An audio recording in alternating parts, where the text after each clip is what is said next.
అందరికీ నమస్కారం. నేను రాష్ట్ర ఎస్సీసీఎల్ కార్యదర్శి బూరు నారాయణ, తిరువూరు నియోజకవర్గం. మరి ఈరోజు తిరువూరు నియోజకవర్గంలో మరి గడిచిన శాసనసభ ఎలక్షన్ కాడ నుంచి జరుగుతున్న పరిణామాలన్నీ కూడా మరి ప్రజలు అలానే పార్టీ అధిష్టానం సునిశ్చితంగా పరిశీలిస్తుంది. మరి మా శాసనసభ్యుల్ని మేము గత 20 సంవత్సరాల నుంచి నియోజకవర్గంలో తెలుగుదేశం పార్టీ తరఫున గెలిపించుకోలేకపోతున్నామని చెప్పి కసితోటి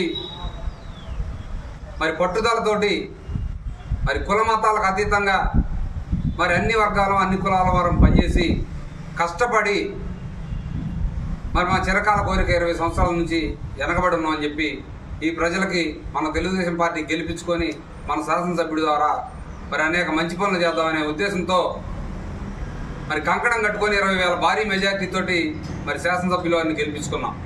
అందరికీ తెలిసిన విషయమే. మరి గెలిచిన రోజు నుంచి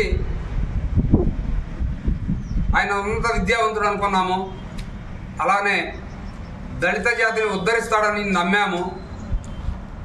మరి ఆయన ప్రవర్తన కూడా అలానే ఉంది. మరి మా కర్మం, మరి మా నియోజకవర్గం చేసుకున్నటువంటి శాపము, మరి గెలిచిన రోజు నుంచి పట్టుమని 10 రోజులు తెలుగుదేశం పార్టీ కార్యకర్తగా కానీ సాటి దళితుడిగా కానీ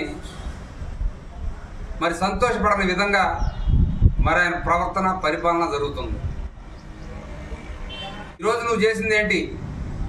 తెలుగుదేశం పార్టీ శాసనసభ్యుడిగా ఉండి మరి నేను కౌన్సిలర్ని డబ్బులు పెట్టి కొన్నామంటే అది మీ పర్సనల్ అభిప్రాయం కాదండి. దయచేసి మీరు ఎమ్మెల్యే గారు గమనించాలి.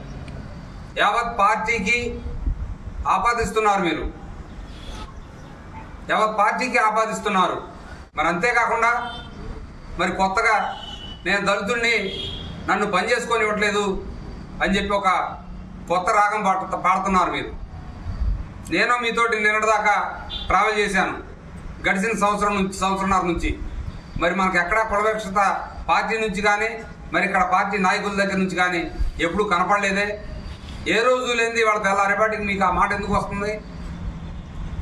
గడిచిన 40 సంవత్సరాల నుంచి ఇంతమంది దళితులు శాసనసభ్యులు అయ్యారు, మంత్రులు అయ్యారు. ఆనాడు బాలయోగి గారు, ప్రతిభాభారతి గారు, బాలయోగి గారు కేంద్ర మరి లోక్సభ స్పీకర్ గారు అయితే మరి ప్రతిభాభారతి మరి శాసనసభ స్పీకర్గా మన దళిత జాతి గౌరవాన్ని పెంచారు. మరి మీరేం చేస్తున్నారు? మన పెద్దలు వల్లరామయ్య గారు అయితే, నక్కానందబాబు గారు అయితే, ఆనాడు ఆ బాలయోగి గారు అయితే వాళ్ళు నిర్మించినటువంటి దళిత కోటని ఇవాళ మీరు కూలుస్తున్నారు. రేపు ఇంకో దళితుడిని నమ్మి సీట్ ఇచ్చేది ఎలా? కష్టపడి పనిచేస్తున్న వాడికి పదవులు ఇచ్చేది ఎలా? వీళ్ళు ఇలా చేస్తారని చెప్పి మన ముద్రకి, మన కులానికే ఒక తప్పుడు ముద్ర, తప్పుడు సంకేతం నువ్వు మరి ప్రజలకు కానీ పార్టీలకు కానీ ఇస్తున్నారు కొలిపూడి గారు. తెలుగులో ఫాస్టెస్ట్ న్యూస్ ఇప్పుడు కొత్త అవతారంలో 5 సెకండ్లోనే పూర్తి వార్తా సమాచారం మీ చేతిలో. సోషల్ మీడియా ట్రెండ్స్ మీ కళ్ళ ముందుకే live TV and voice search ఆప్షన్స్తో ఇప్పుడే డౌన్లోడ్ చేయండి. యాప్ లింక్ డిస్క్రిప్షన్లో ఉంది.